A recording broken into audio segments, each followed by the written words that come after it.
I'm so excited to have two of my favorite millennials here today. Please comment below, and as always, like, share, and subscribe for more content. After Millennial Perspective fan, my name is Kim, and I'm your host.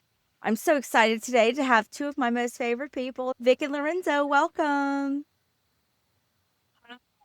Hi, it's great to be here. We're tackling three topics that share a common thread: the huge gap between a viral headline and the much more complicated reality.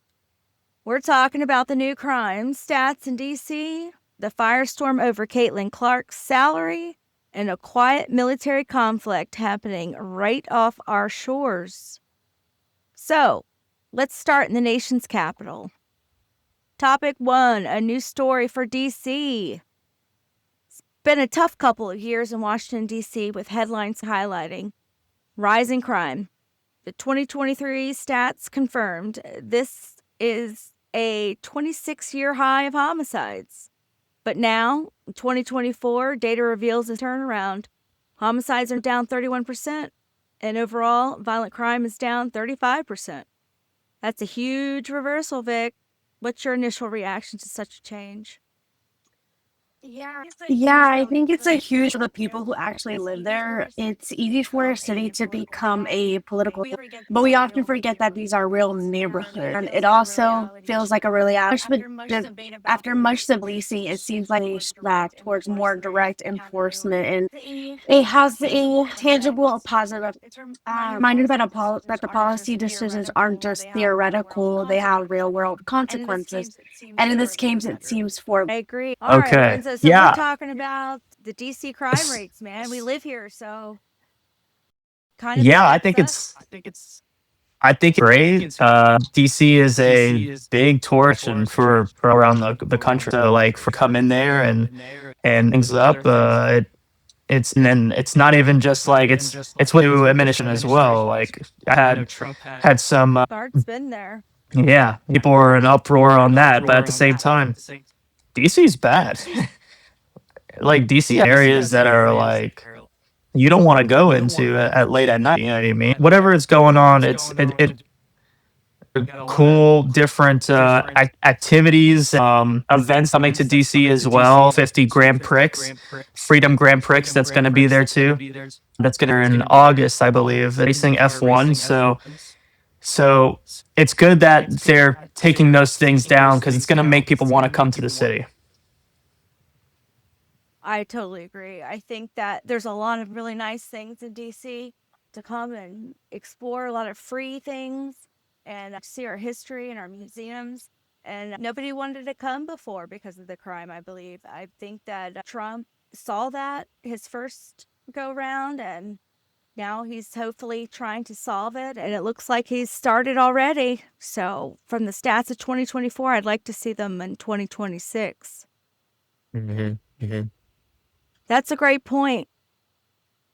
It's good what's for the city, you know, and events and stuff like that. More safe.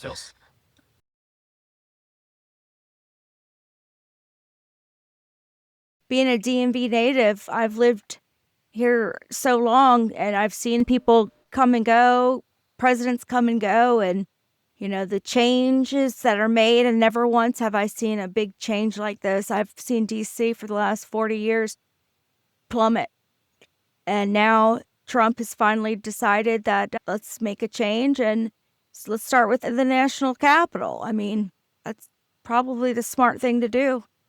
But anyhow, we're going to go on to our next topic.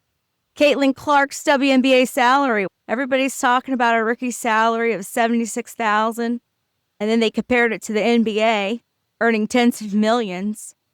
So, yeah, the internet went wild and reactions of gender pay gap. So, Lorenzo, let's start with you. Could you explain a little bit of what's going on with these numbers?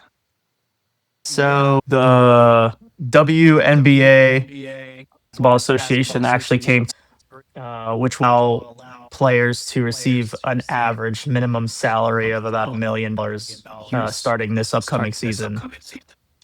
Caitlin Clark not the name in the WNBA right now. So she does that money. You know what I mean? A lot of other women that's in the WNBA. About a couple years back, they were talking about how these players were on commercial flights. They didn't even have their own, flights. They were with Their with private random. jets. These are athletes, and they need to be treated like professional athletes as well. I do get it. It's not very. It's exciting. Same time, it's gaps. So people have talked about lowering the rims and slam dunking to WNBA, which will make it more exciting. But I players that are part and the league, I think they should be. I agree. If it is a gender equality, we're way past that in this generation. It's time to move on. Vic, what do you think?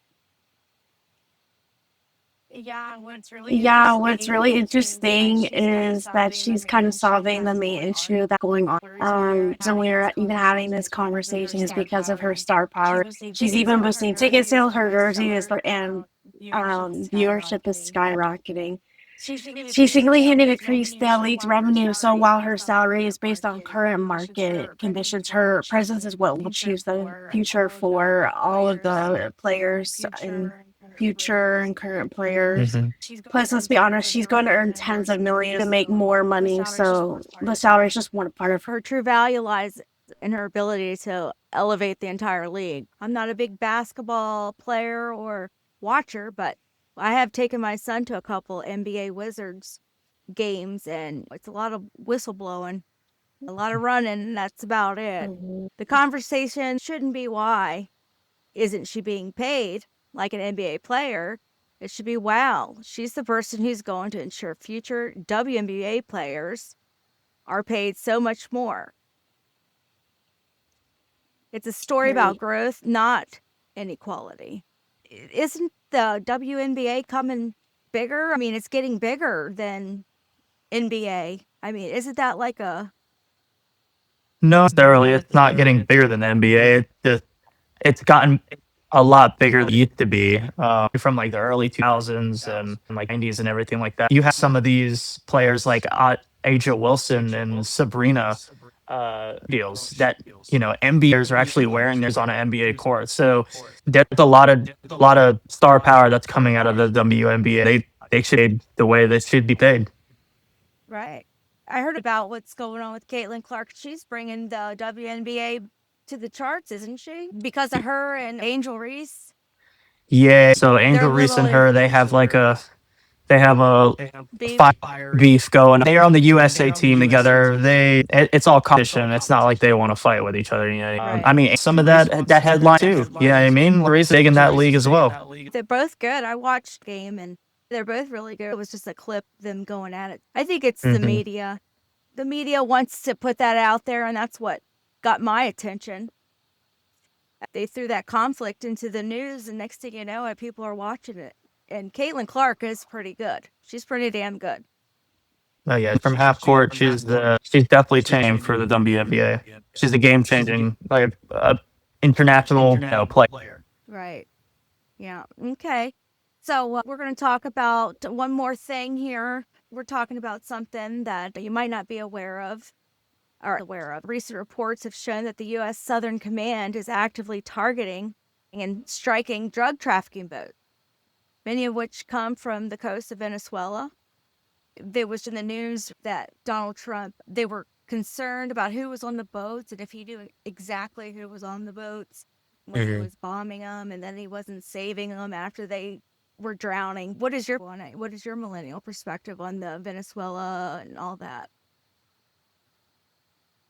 You can go.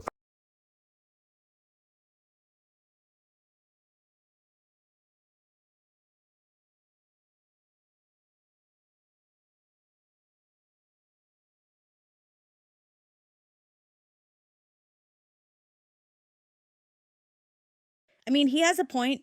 He has a, because I mean, it is kind of like an issue, like an issue. The drugs are coming in because people are still like oding on fentanyl and everything too. So I mean, like you said, he is not. You said he is. shooting down like random boats and everything. There's a reason to it. And think even like maybe was it a couple weeks ago that there was a boat, was a going or coming from Cuba that may have had drugs on it too, had drugs on. So, yep.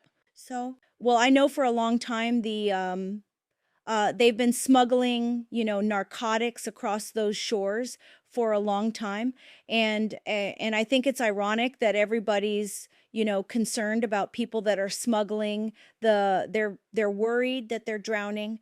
I mean, these people are killing millions and millions of Americans just by delivering the narcotics.